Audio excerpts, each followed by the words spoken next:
The statistical mistake has been after the companies have become successful. Right, and we measure them.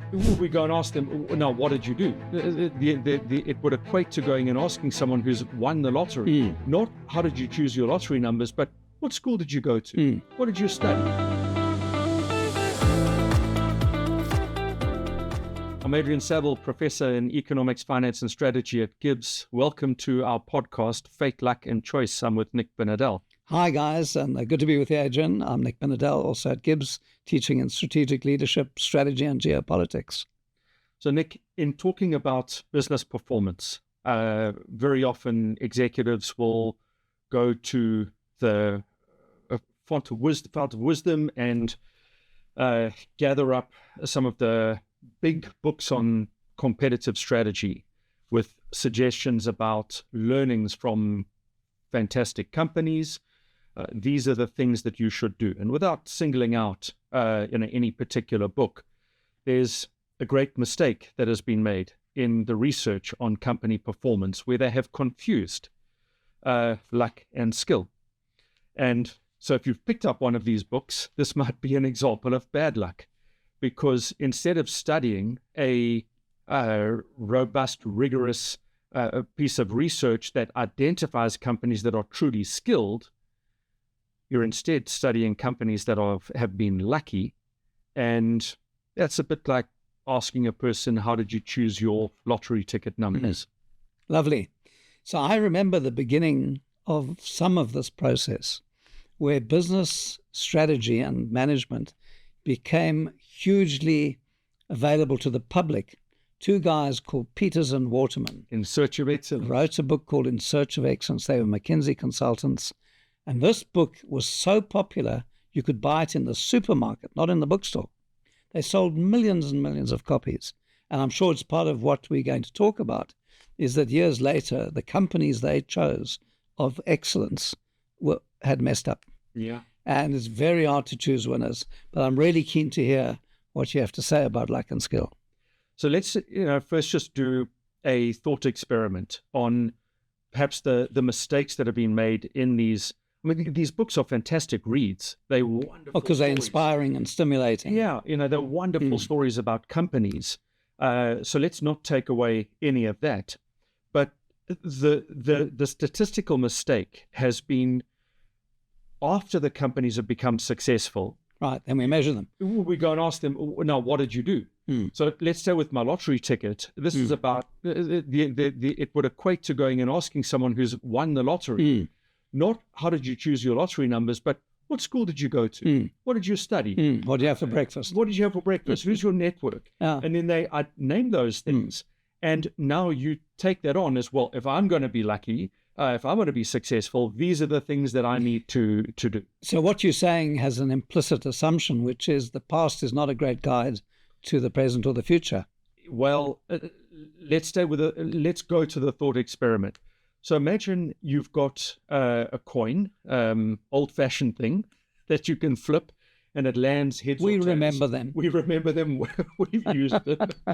So you flip a coin, and your chances of getting a head or a tail, 50-50. Right. Now, your chance of flipping 6 or 7 in a row, if you flip a head, and then you have to flip one more, it's 1 and 2, 1 and 4, 1 and 6, 1 and 8, 1 and 16, 1 and 32, 1 and 64. So your chances, if you've got 64 people in a room and you ask them to flip heads in a row, they've got a 1 in 64 chance of doing 6 in a row. Now, if we rush over to them and say, how did you do it? That's the mistake that's been made in these studies. Lovely. So it's about causality. Yeah.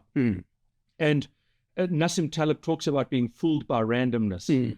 So now that you go and study that 1 in 64 success, you've been fooled by randomness. So, you're raising, I know there's more to say about this, but you're triggering in me the idea of what is theory. Does your company have a theory of what's causing you to be successful? And what scientists try and do, going back to Newton, is causality. If I do A, then B is the result. I prove it by doing experiments where I do intervene somehow and it produces a different result. If I don't make the intervention, it produces a different result. Then we know the intervention is the result. And that's what we're always looking for. How much should I spend on marketing? versus how much I should spend on something else. So we know that luck is out of the equation, or certainly diminished, if what you say you are going to achieve is the outcome that you get. Right. So when you're in control of your direction of travel. Right.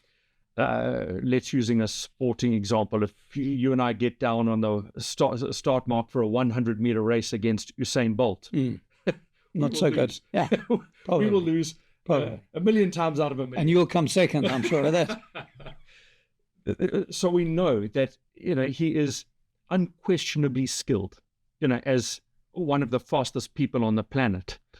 My favorite tennis player, Ariana Sabalenka, is incredibly skilled. If you or I played tennis again, we would lose. We'd struggle to return a ball. But Ariana Sabalenka, for a long time hanging around at world number 2, recently became world number 1. And what got her from position 2 to position 1 wasn't her skill. It was luck. And the luck was that Eva Swiatek, who was number 1, took an inordinately long rest from the tour. Couldn't get back. And she was penalized points. And that point deduction meant that Ariana Sabalenka becomes world number 1. So unquestionably skilled to get to position number 2, but lucky to get to position number 1. If we play that same exercise with companies, we can disentangle the contribution of skill and luck to their performance. Now, I won't bore us here with the statistical methods that we use to do that. But what's particularly striking in this, Nick, is it's not the usual suspects, that once we disentangle the skill and luck, it's not the usual suspects. Rather, the companies that we find that are able to pull away from their economic and industrial gravity have unusual names. Yeah. It's not the ones that populate the books that we've been speaking about. So who are those companies? A Spanish construction firm, an Indian bank, Indian software and systems business, a Chinese brewer, a Slovenian pharmaceutical company. If we bring it to the local context, here's a lovely throwaway stat. The company with the longest uninterrupted earnings record on the Johannesburg Stock Exchange, adjusted for inflation. None of your usual suspects. It's an almost unstudied business called Clientele Light. Yeah.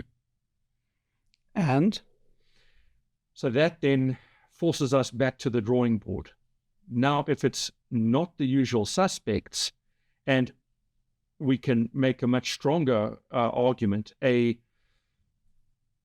our foundation is that we're not studying luck, we are now studying skill. Right. We can now go and ask. So that's very surprising, right? I think it's surprising, but we can now be far more deliberate in asking what are the attributes But of these is there a businesses? valid conclusion to come from studying one company like Clientele? Not one company, no, because then it would be a little bit like studying a person who's flipped Right. 6 heads in a row. But let's go back to our coin flipping example. If we've got a room of 64 people, and we know that your chances of flipping the heads 6 are in a row, 1 in 64, Yep. and in that room we find a person who flips 1 in 64, and we send them out of the room and ask them to come back and do it again, and they do it again. Mm-hmm. Now we might be studying skill. We send them out the room and we bring them back again, and they do it a third time. Right. So this is the alchemy of success. Exactly. And we've spent centuries trying to understand it. Yeah. And alchemy turned out to be a myth. So what makes you confident that this is not alchemy again? Well, what makes me confident is the robustness of the method. And maybe we can close out the conversation by making 2 points. The first is that the first really big piece of research, studying 20,000 companies over almost 50 years of data, comes from Michael Rayner. And in the study of 20,000 companies, how many does he establish can actually pull away from their industrial and economic circumstance, that we could say that this is design, that this is really strategic intent, that it's executive skill, 147 out of 20,000, 0.7%, or 1 in 150 companies. We can go to them and we can say, you look really interesting. Right. Now, if we start to roll up our sleeves and dig into those businesses and we find common attributes, or we find attributes and we find that those attributes are common, now I think we're getting into the Then business. you've got the magic DNA. Yeah. The skeptic in me says that I get that statistically, but it explains something at a moment in time. Right. And the problem of CEOs is they're not in a moment of time. They're in a flow of time in which new markets, new technologies, new phenomena are going to come into play. Yeah. So it's like taking clay court, using your tennis example, playing on grass or clay court. Now we're all going to go and play on clay court. Their different conditions And may the affect surface and may affect the results. Sure. So I've always worried. Two things to say to start to wrap up, and please have the last word, is that I've never heard a company sit down and say, well, in what way were we lucky? Yeah. They always attribute Exactly. their success to their skill and their failure to some unexpected events where they probably could have foreseen them or should have foreseen them or may have foreseen them or ignored them. I've had that in many cases. And in the rear view mirror, do you see what you drove past? But I'm interested in this alchemy then. Are you saying that there are some insights from his work, Rainer's work, that give you, a bit like what Peters and Waterman try to do, extract the 7S, the 7 S's. That's what they concluded. Yeah. Studying all these successes, there's 7 things you got to do. Are you saying that, or are you saying something different? No, that's exactly what I'm saying. And, perhaps to address some of your cynicism, which is well placed. But Michael Rainer's work reaches over 50 years, from the 1960s into the 2000s. And think of all of the things that, disrupt you along the way.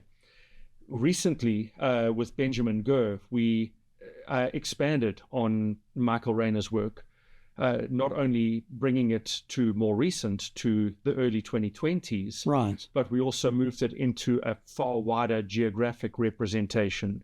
And guess what we find? We find not only is success a minority sport. With Benjamin Gurr, 20,000 companies, 400. So it's a slightly higher success rate. It's 2 in 100. Yep. So a slightly higher success rate. But the real aha, the nub of this is that the DNA that we find in Michael Rainer's companies, we find in our businesses. So we've got Rainer, United States, 50 years, spectacular economic political transformation. And we've got our study, 40 years, not as long, but a different period and a wider geography. And these are fantastically useful platforms to start analyzing how your business has performed. Exactly. But let me end with this. I remember years ago reading Hemingway, The Old Man and the Sea. And there were 2 ways to look at the fish: to put it on a scale, measure its weight, count the fins, count the spine, count the blah, blah, blah, or the beauty of the fish flying out of the sea as he caught it. And I think to some degree, business is not a science and can't be reduced to numbers. It's a work of art. It's an act of imagination. So when I look at many entrepreneurs, they're trying to create something completely new, and there is no way to easily measure what that creative thing is about, which doesn't dispel what you're saying. Sure. But I'm wanting to add to it to say business is a science and an art. Let's call it a craft. There's a lot of logic and science in what we're talking about. So fantastic insights. Look forward to carrying on the conversation. Likewise.